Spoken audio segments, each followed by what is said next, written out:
नमस्कार, आप सुन रहे हैं गायक कोटली लाल को।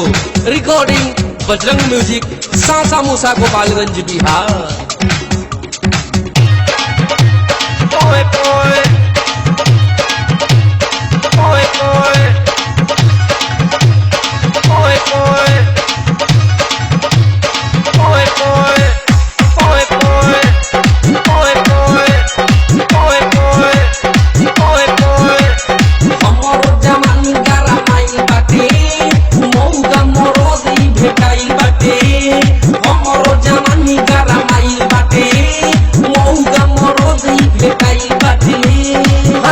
घुमाई के बढ़ाए धरे कौन काम नहीं करेला करे गजन भीतरी से पूरा गारे माइल इंजन करे पोए पोए बाबूजी के दी होता है जुआ पलंग करे चोए चोए हमरो बजावे दूनु हरन करे पोए पोए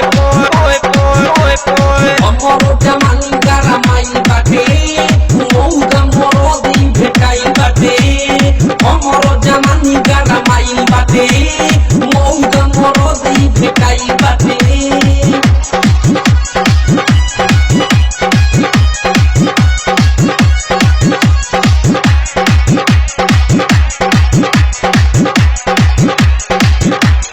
ससुरा से नीमन बाटे नई हर काम नहीं आवे आपन सजन भीतरी से पूरा गारे माइल इंजन करे पोए पोए बाबूजी के दी हलता है जुआ पलंग करे चोए चोए हमरो बजावे ला दूनु हरन करे चोए चोए हमरो जमानी गारा माइल बाटे मौगा मोरो दी भेटाई बाटे हमरो जमानी गारा माइल बाटे मौगा मोरो दी भेटाई बाटे।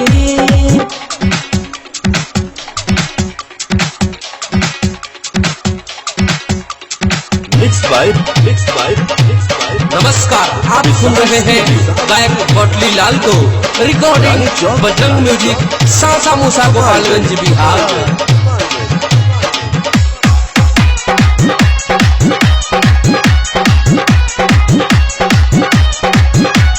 यारवा के लइका खेलाऊ ससुरार हमरो जवानी पटी ना बेकार भीतरी से पूरा गार माइल इंजन करे पोए पोए बाबूजी के दी हलता है जुआ पलंग करे चोए चोए हमरो बजावे ला दूनु हरन करे पोए पोए हमरो जमानी गारा माइल बाटे मौगा मोरो दी भेटाई बाटे हमरो जमानी गारा माइल बाटे मौगा मोरो दी भेटाई बाटे।